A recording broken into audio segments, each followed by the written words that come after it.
사랑하는 성도 여러분, 한 주일 동안 평안하셨습니까? 네. 잘 들으시나요? 네. 네네.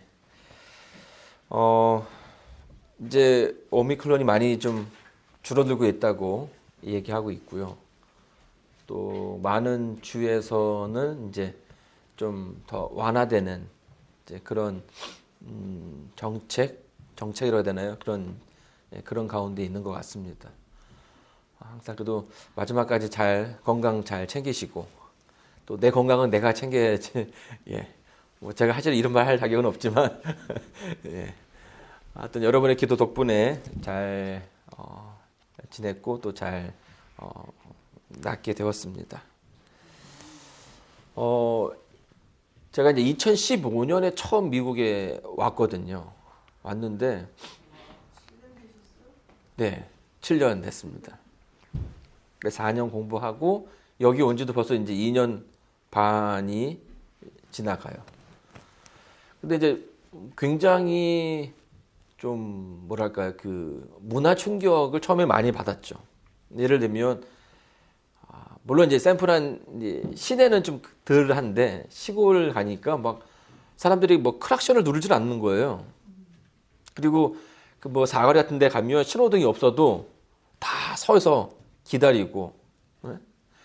그리고 또 얼마나 인사를 잘 하시는지, 뭐, 그냥 이렇게 누가 이렇게 마주 오면 다들, 하이, 헬로 하는데, 처음에는 이걸 내가 어떻게 얘기해야 되나. 나를 아는 건지, 나를 알아서 지금 나한테 인사하는 건지. 근데 물론 나중에는 그게 그냥 하나의 어떤 문화라는 거를 이제 알게 됐죠. 그리고 뭐 쇼핑몰에 가서도 보게 되면 어때요? 문을 이렇게 열어줘요. 그래서 막 그냥 야, 역시 미국은 참 좋은 동네구나. 이제 그런 생각을 했습니다. 또 뭐 이제 뭘 안에서 이렇게 뭐 하다가 이렇게 몸이라도 부딪히면 어떻게 해요? 얼마나 그냥 상냥하게 얘기하는지. 그래서 이제 그게 저도 뭐 좀 몸에 이제 배이게 되더라고요. 그래서 막 소리를 막 얘기하고, 뭐 이제 그러면 이제 그런 풍경이 보여지죠. 막 서로 내가 그냥 실수했다고, 미안하다고, 다치지 않았냐고 이제 그런 얘기들이 이제 서로 한다라는 거예요. 생전 처음 보는 사람한테도 막 이렇게 미안하다라고 얘기하고 친절하게 얘기하는데, 여러분 어떠십니까? 그 집안에 있는 사람들에게 그렇게 친절하게 대하십니까? 처음 보는 사람한테도 그렇게 잘하는데, 우리 평생 같이 보고 또 같은 집안에 있는 사람끼리 얼마나 더 잘하겠습니까? 그렇죠? 근데 이제 그렇기를 바라는데, 사실 우리가 그 생활하는 그 패턴을 보게 되면 이상하게도 그런 모습들이 잘 나오지 않을 때가 있다라는 거예요. 더 오래 살고 더 오래 같이 있으면 더 사랑해주고 더 잘해줘야 되는데, 이게 나도 모르는 사이에 그 안에서 막 이렇게 끌어오르는 그런 것들이 보여질 때가 있다라는 거죠. 사실 우리가 이제 더 사랑해야 되는데 사랑하지 못하는 일들이 종종 있다라는 거예요. 특별히 이 교회 안에서도 우리가 이제 하나님의 말씀을 받아들일 때에는 뭡니까? 하나님 말씀은 서로 사랑하라고 이야기하지만 그렇게 하지 못하는 때가 너무나 많이 있다라는 거죠. 근데 왜 그런 일들이 우리의 그 삶 가운데서 일어나느냐 하는 것입니다. 사실 하나님께서 우리에게 가르쳐 주신 것들이 참 많이 있는데, 죄된 세상 가운데 우리가 살다 보니 하나님께서 원하시는 것과는 다른 모습으로 살아가는 일들이 너무나 많다라는 거예요. 그리고 이 교회 안에서도, 신앙생활 안에서도 하나님께서 말씀하신 것이 아닌 것들이 너무나 많이 들어와 있고, 또 그것이 우리도 하여금 하나님의 뜻과는 다른 삶을 살게끔 하는 모습들을 보여준다라는 것입니다. 특별히 우리가 이제 하나님을 알게 되면 이제 침례를 받지 않습니까? 그렇죠? 근데 그 침례의 어떤 그 핵심적인 목적은 새로운 삶을 살자라는 것이에요. 근데 이제 오늘날은 그 침례라는 의식 자체가 담겨진 의미가 많이 좀 퇴색해서 그냥 단순하게 교회의 어떤 이론이 된다라는 것으로 생각하는 이들이 참 많이 있는데, 우리가 생각하는 것 이상으로 침례는 더 많은 것들을 가지고 있다는 거예요. 침례에는 크게 두 가지의 의미를 가지고 있죠. 하나는 그러니까 뭐 크게 큰 행동으로는 물에 잠그는 것과 물에서 이제 일으켜 세워지는 두 가지 행동으로 나뉘어집니다. 근데 이 물에 잠그는 것은, 물에 잠기는 것은 뭘 의미할까요? 죽음이죠, 죽음. 그러면 물에서 이렇게 일으켜 세워짐을 받는 것은 뭘 의미합니까? 부활이에요, 부활. 자, 그러면 이 죽음은 누구의 죽음일까요? 네, 내가 죽는 거예요. 부활은 누가 뭐라는 거예요? 네. 자, 많은 분들이 이제 내가 부활한다라고 생각하는데, 이제 이 부분에 대해서 우리가 좀 더 잘 알 필요가 이제 있다라는 거죠. 왜냐하면 왜 내가 하나님 말씀대로 살지 못하는가는 사실 이제 이 부분에서부터 시작이 되는 거거든요. 우리 누가복음 11장 24절로 26절 말씀 한번 보도록 하겠습니다. 더러운 귀신이 사람에게서 나갔을 때에 물 없는 곳으로 다니며 쉬기를 구하되 얻지 못하고 이에 가로되 내가 나온 집으로 돌아가리라 하고 와 보니 그 집이 소재되고 수리되었거늘 이에 가서 저보다 더 악한 귀신 7을 데리고 들어가서 거하니 그 사람의 나중 형편이 전보다 더 심하게 되었느니라.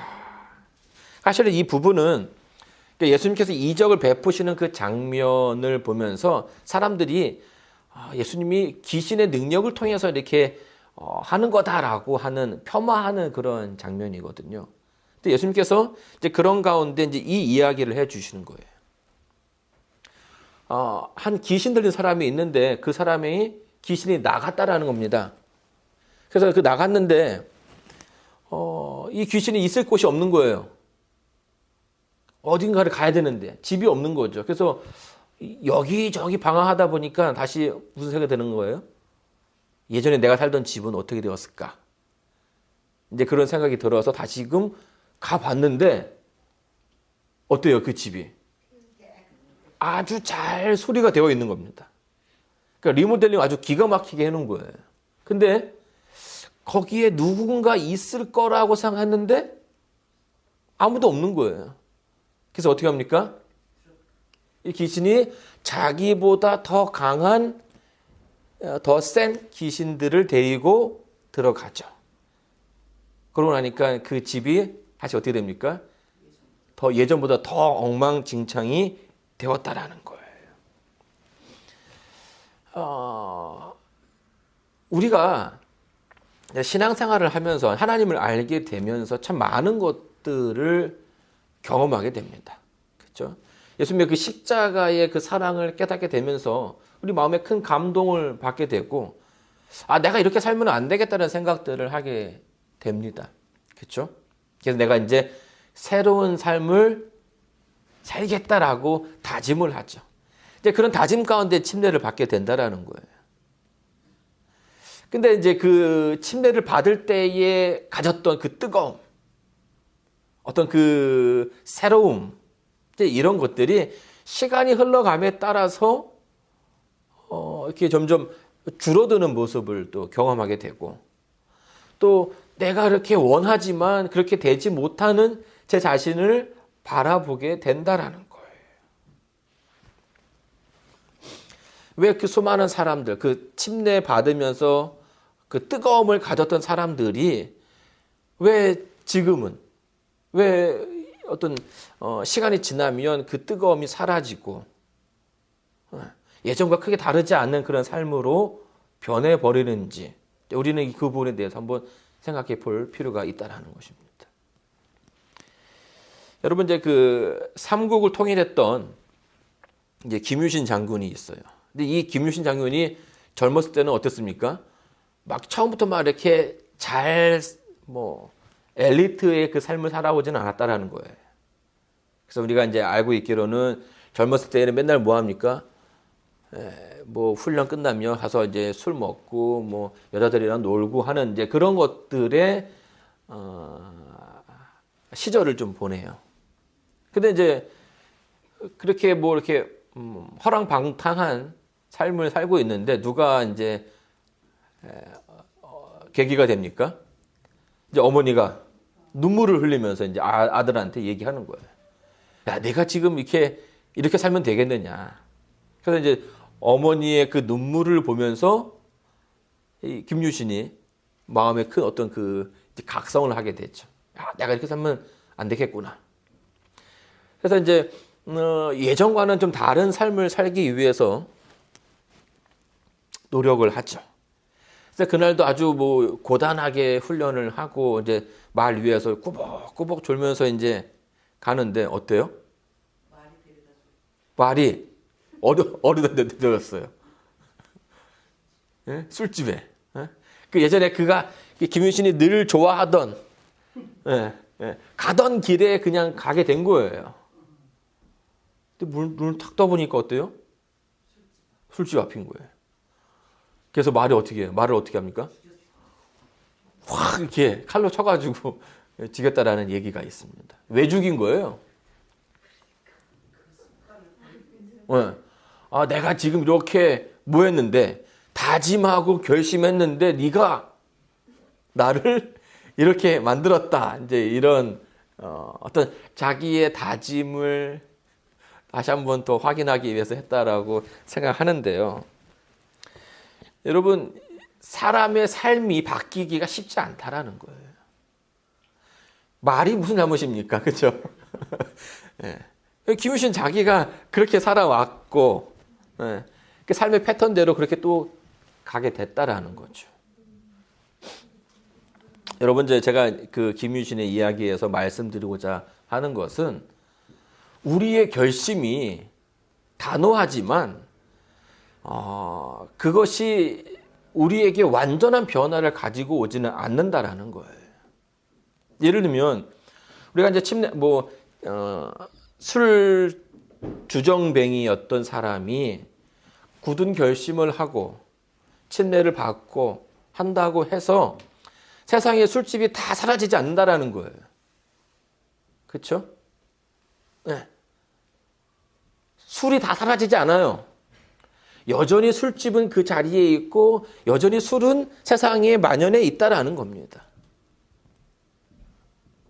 여전히 유혹 가운데 있게 된다라는 거예요.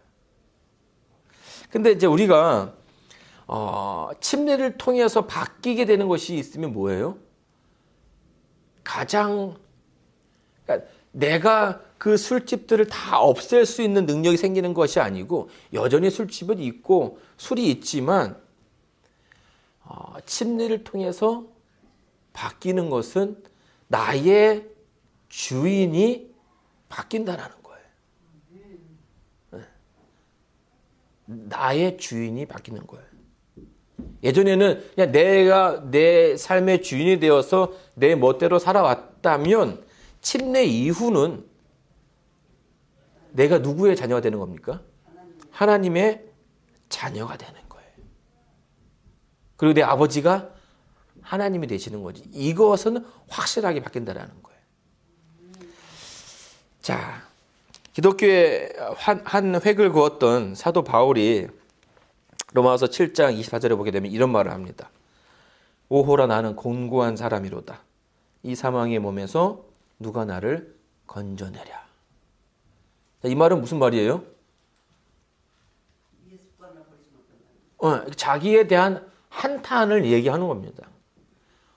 아니 내가 왜 이렇게 살아야 하는가? 내가 지금 왜 이렇게 고민하는가? 이런 어떤 그 자기의 한탄, 대한 그런 표현이라는 거죠. 근데 여러분 이 로마서 7장과 8장이 하신 이제 그런 주된 내용을 다루고 있는데 이 로마서 7장과 8장이 사도 바울이 회심하기 전일까요? 회심한 후일까요? 회심한 후라는 거예요. 이제 쉽게 설명하면 침례받고 난 다음이라는 거죠. 하나님의 사랑에 대해서 깨닫고 하나님 말씀대로 살기로 결심했는데 그게 지금 잘 된다라는 거예요? 안 된다라는 거예요? 잘 안 된다라는 거예요. 야, 이거 이상하다. 그렇게 살려고 했는데 안 되는 거예요. 그래서 로마 7장 15절에 보게 되면 사도 바울이 이렇게 고백합니다. 나의 행하는 것을 내가 알지 못하노니 곧 원하는 이것을 행하지 아니하고 도리어 미워하는 그것을 함이라. 그러니까 내가 이렇게 살아야 된다라고 생각하고 배운 것대로 생활해야 되는데 그게 잘 안 된다라는 거예요. 그리고 이거는 하면 안 되는데 라고 하는 것들을 지금 자기가 뭐 하고 있는 거예요? 하고 있다라는 거예요. 18절에 보게 되면은 내 속 곧 내 육신에 선한 것이 거하지 아니하는 줄을 아노니 원함은 나에게 있으나 선을 행하는 것은 없노라 라고 고백하는 거예요. 여러분 왜 우리가 가장 가까운 사람들이랑 자꾸 이렇게 트러블이 일어나는 이유가 뭐예요? 이게 서로 사랑하라라고 성경은 이야기하는데 원함은 있지만 그게 뭐야? 아직 그것에 대해서 우리가 잘 되지 않는다라는 겁니다. 그래서 사도 바울이 이제 자신의 어떤 그런 그것들을 써 내려가는 거예요. 로마서에서. 삶에 대한 그 투쟁, 고군분투하는 그런 모습들을 그려가는 거죠. 원함은 있는데 그 선을 행하는 것이 나에게 없다라는 거예요.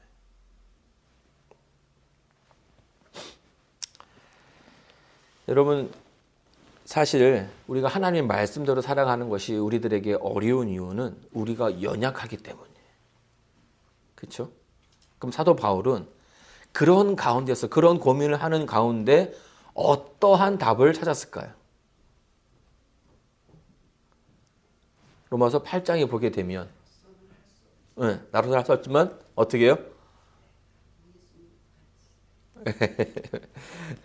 맞습니다. 자, 8장 1절 2절에 보게 되면 사도 바울이 이제 그 답을 찾았고 이렇게 설명해 주고 있습니다. 그러므로 이제 그리스도 예수 안에 있는 자에게는 결코 정죄함이 없나니 이는 그리스도 예수 안에 있는 생명의 성령의 법이 죄와 사망의 법에서 너를 해방하였습니다. 그러니까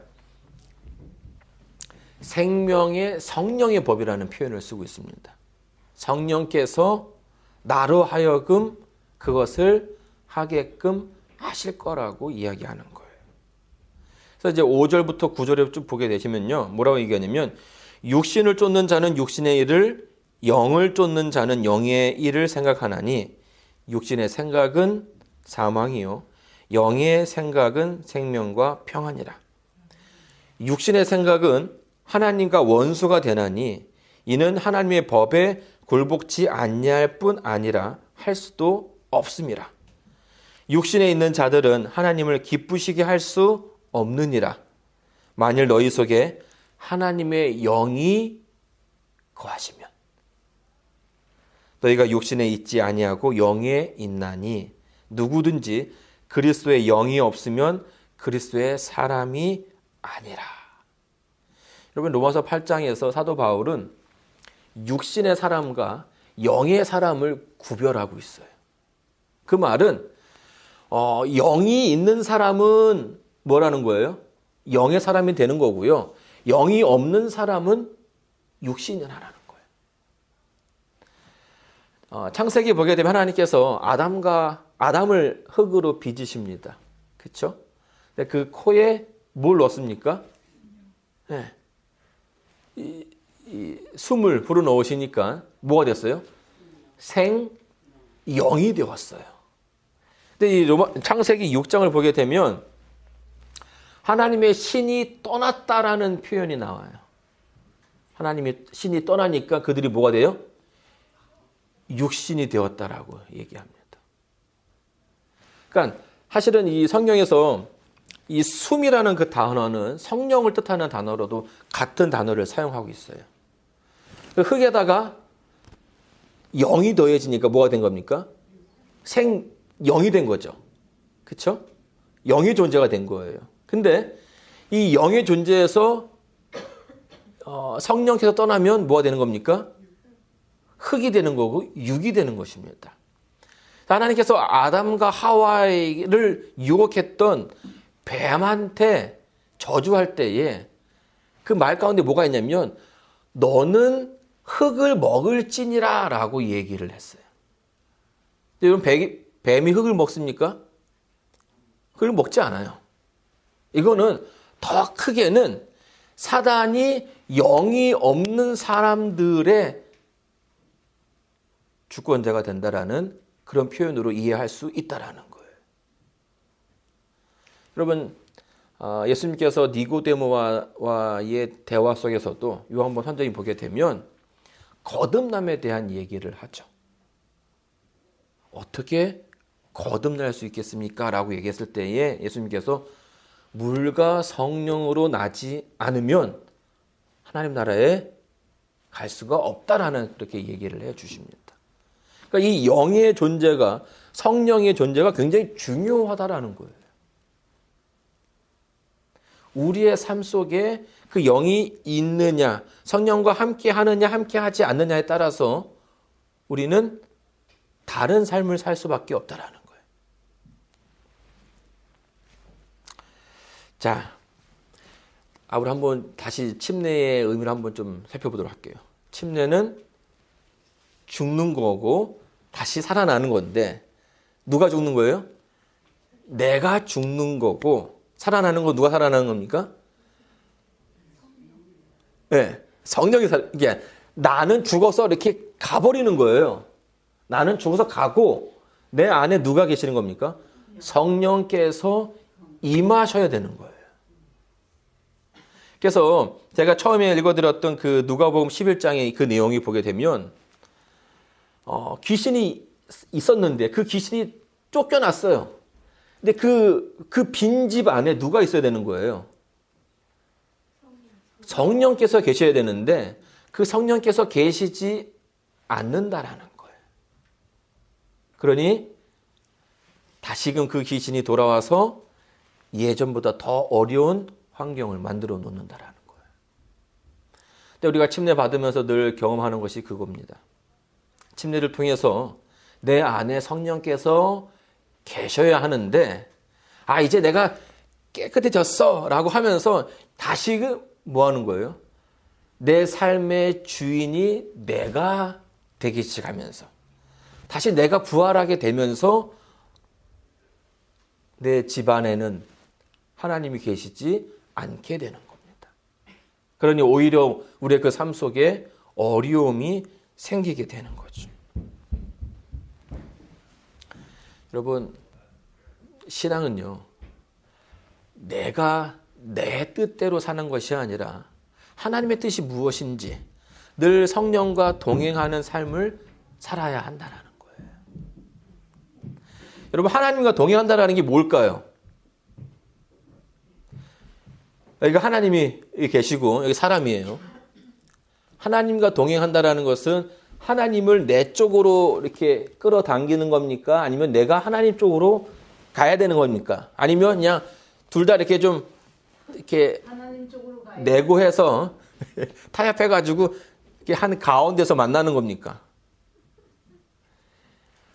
이 모습은 다 같아요. 같이 있는 것처럼 보이지만 하나님과 동행한다는 것은 하나님을 나한테 맞추는 게 아니라는 거예요.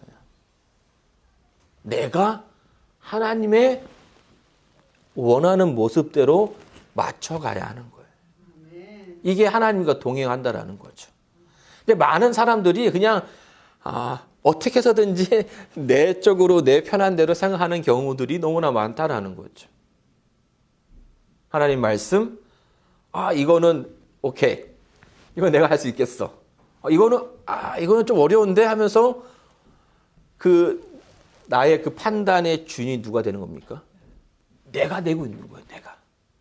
그러니 우리의 그 삶 속에 진정한 쉼이 없고 평안이 없게 되는 거죠. 여러분, 인디안 체로키 부족에 옛날부터 내려오는 어떤 그런 교훈이 있습니다. 근데 거기에 보게 되면 그 인디안 추장이 그 손자한테 뭐라고 얘기하냐면 우리 마음 가운데는 두 마리의 늑대가 살고 있대요. 두 마리의 늑대. 한 마리는 검은 늑대고요. 한 마리는 흰 늑대입니다. 이 검은 늑대는 무서운 늑대예요. 그래서 막 이렇게 나로 하여금 막 누군가를 미워하게 하고 누군가를 막 이렇게 시기하고 뭐 욕하고 하는 그런 나쁜 행동들을 하게끔 하는 늑대가 한 마리 살고 있대요. 흰 늑대는 뭘까요? 흰 늑대는 아주 착한 늑대입니다. 그래서 내 옆에서 항상 뭘 하게끔 하는 거예요? 착한, 남을 도와주고 남을 사랑하고 남에게 잘 대하게끔 하는 그런 늑대라는 겁니다. 근데 이 늑대가 늘 뭐 하는 거예요? 우리의 마음 가운데서 싸우고 있다라는 거예요. 그래서 이제 그 손자가 물어봅니다. 그러면 이 두 마리 늑대 가운데서 싸우면 누가 이깁니까? 라고 물어봤어요. 자, 누가 이길까요? 지는 사람이 이기는 거죠. 지는 사람이 이기는 거예요? 지는 사람이 이기는 거죠. 네. 대비지만 지는 사람이 이기는 거예요. 네. 거기 이야기의 마지막은 뭐라고 얘기냐면 네가 먹이를 주는 늑대가 이긴다라는 거예요. 네가 계속 그 검은 늑대한테 먹이를 주면 검은 늑대가 이길 것이고 네가 흰 늑대한테 먹이를 주면 흰 늑대가 이긴다라는 겁니다. 여러분, 사실은 이 기독교와 전혀 다른 배경을 가지고 있는 인디안의 어떤 내려오는 이야기이지만 여기에는 많은 이야기를 담고 있습니다. 여러분, 우리가 늘 이제 고민하는 것들이 그런 거죠. 우리 안에서 투쟁이 있다라는 거예요. 성경은 그것을 우리는 뭐라고 얘기하냐면 선과 악의 대쟁투 가운데 있다라고 얘기하죠. 하나님을 따를 것인가? 사단을 따를 것인가? 이 두 부분의 싸움에서 누가 이기느냐? 내 인생 가운데서 누가 이기느냐는 내가 누구를 선택하느냐에 따라서 다르다라는 거예요. 여러분, 우리가 이제 흔히 양심의 화인 맞는다라는 표현을 씁니다. 그런 표현들을 쓰는데 그 말은 무슨 말입니까? 네. 계속 거부하면 뭐 하는 거예요? 계속 거부하면 그 소리가 점점 줄어든다라는 거예요. 나중엔 아예 들리지 않는 거죠. 여러분, 바로가요. 하나님께서 바로에게 계속해서 뭘 보냅니까? 기별을 보내는 거예요. 내가 이 땅의 진정한 하나님이다. 처음에는 막 그 말을 듣고도 막 이렇게 그런가 보다 했는데 그게 계속 반복되면서 뭐 하는 거예요? 나중에는 완전히 이렇게 멀어지는. 사랑하는 성도 여러분, 여러분의 그 마음 가운데 계시는 성령 하나님의 음성에 귀를 기울여야 합니다. 네. 그러니까 내가 내 삶의 주인이 아니라 내가 그리스도를 개인의 구주로 영접하고 받아들였다면 나의 삶의 주인이 내가 아니라 하나님이라는 사실을 인정해야 한다는 거예요. 그러니까 내가 할 수 있는 것만 받아들이는 것이 아니라 하지 못하는 부분에서도 그분께서 역사하시게끔 허락해야 한다라는 겁니다. 내가 비워지고 내 안에 성령께서 계실 때에 비로소 우리는 하나님의 자녀로서 살 수 있다라는 것이죠. 매일매일 여러분의 바로 옆에서 말씀하시는 그 성령 하나님의 음성이 더욱더 크게 되어서 하나님만 온전히 따라가는 저와 여러분 되기를 바라면서 오늘 말씀을 마치도록 하겠습니다.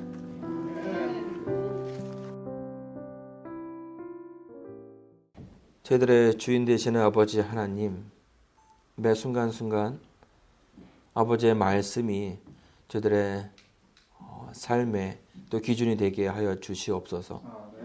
성령 하나님의 음성이 저희들의 귀에 들려서 그 음성을 따라가는 주의 충실한 백성들 되게 도와주시옵소서.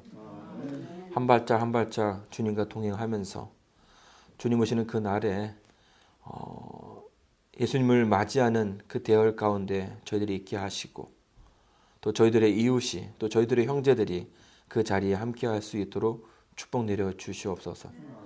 세상을 살아가는 저희들에게 큰 위로가 되시고 또 큰 용기가 되어 주시길 바라며 사랑하는 예수님의 이름으로 기도드리옵니다. 아멘.